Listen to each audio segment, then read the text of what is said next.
അന്താരാഷ്ട്ര യോഗാ ദിനാചരണത്തോടനുബന്ധിച്ച് Calicut NIT Indian knowledge സിസ്റ്റവും ജില്ലാ ലീഗൽ സർവീസസ് അതോറിറ്റിയും ചേർന്ന് യോഗാ ദിനം ആചരിച്ചു. നഗരത്തിലെ വനിതാ പോലീസുകാർക്ക് യോഗാ പരിശീലനം നൽകിയാണ് ദിനാചരണം നടത്തിയത്. പ്രാണായാമങ്ങളായ നാഡീശുദ്ധി, ശീതളി, ബ്രഹ്മരി എന്നിവയുടെ പ്രാഥമിക പരിശീലനമാണ് വനിതാ പോലീസുകാർക്കായി ഒരുക്കിയത്. പോലീസ് ക്ലബ് ഹാളിൽ നടന്ന പരിപാടി ജില്ലാ crime branch assistant commissioner MM Abdul Kareem ഉദ്ഘാടനം ചെയ്തു. നമുക്കറിയാം, ലോകം നമുക്ക് സംഭാവന ചെയ്തിട്ടുള്ള അല്ലെങ്കിൽ ഭാരതം ലോകത്തിന് സംഭാവന ചെയ്തിട്ടുള്ള ഏറ്റവും വിശിഷ്ട വ്യക്തികളുടെ പേരുകൾ ചോദിച്ചു കഴിഞ്ഞാൽ തീർച്ചയായിട്ടും ബുദ്ധനെ നമുക്ക് പറഞ്ഞു തരും. ബോധിവൃക്ഷത്തിന്റെ ചുവട്ടിൽ നിന്ന് ധ്യാനത്തിന് നമ്മൾ ലോകത്തിന് സംഭാവന ചെയ്തിട്ടുള്ള ബുദ്ധൻ. ഇങ്ങനെ അതുപോലെ കാലിത്തൊഴുത്തിൽ നിന്ന് കാൽവരിയിലേക്കുള്ള യാത്രയില് ആ കുരിശിൽ കടന്ന് പടയുന്ന സമയത്ത് അതിന്റെ തപസ്സിന്റെ പുണ്യമായിട്ട് നമുക്ക് കിട്ടിയിട്ടുള്ള ഒരു message.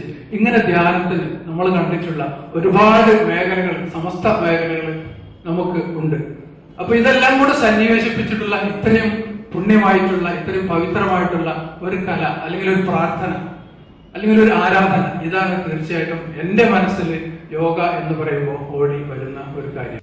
NIT Calicut director doctor Prasad Krishna അധ്യക്ഷനായി. അമ്മയ്ക്ക് ആ കമ്പാഷൻ ഉണ്ട്, അൺകണ്ടീഷണൽ ലവ് ആണ് ഒരു അമ്മയ്ക്ക്. നിങ്ങളുടെ ഈ ജോലിയില് കർക്കശമായിട്ട് നിങ്ങൾ ഇരിക്കേണ്ടി വരും അല്ലേ? പക്ഷേ ഹൃദയം സോഫ്റ്റ് ആയിരിക്കണം. അതാണ് ഇപ്പോഴത്തെ ലീഡർഷിപ്പിലും ആവശ്യമല്ലേ? നമ്മൾ ചില കാര്യങ്ങളില് കുറ്റം തെളിയിക്കാൻ വളരെ കർക്കശമായിട്ട് നമ്മൾ ഇരിക്കണം അല്ലേ? അതേസമയം സോഫ്റ്റ് ആയിരിക്കണം വേണം. അങ്ങനെ ആവണമെങ്കിൽ ഞാൻ മനസ്സിലാക്കിയെടുത്തോളം ധ്യാനം ചെയ്താലേ പറ്റൂ. NIT yoga and mindfulness meditation research scholar professor Varghese Mathew ആണ് ക്ലാസ് എടുത്തത്.